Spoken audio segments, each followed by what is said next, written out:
Welcome to Sweet Life Beat Life. We hope this video helps.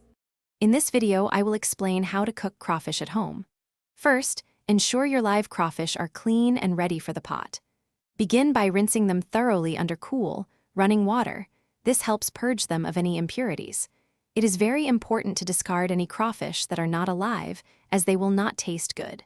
Set up your largest stock pot with enough water to cover about 40 pounds of crawfish, leaving ample room at the top. Now, let's build the flavors for your perfect crawfish boil. Into your pot, add about 2 pounds of a good quality crawfish seasoning for every 20 pounds of crawfish you plan to cook. Next, toss in halved lemons, several whole garlic heads, and large quartered onions for aromatic depth. You can also include about 5 pounds of small red potatoes and 6 whole ears of corn.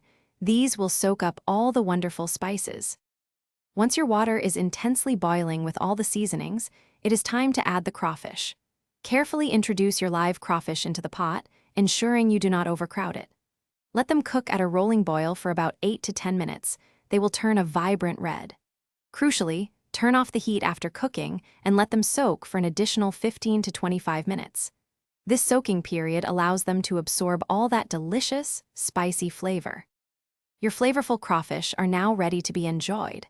Gently drain them from the pot, either into a large cooler or spread them directly onto a newspaper-covered table for a traditional experience. Present them alongside the spicy potatoes and sweet corn, offering extra seasoning for those who like an added kick.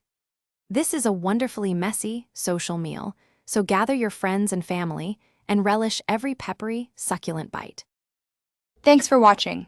Consider subscribing if we helped you.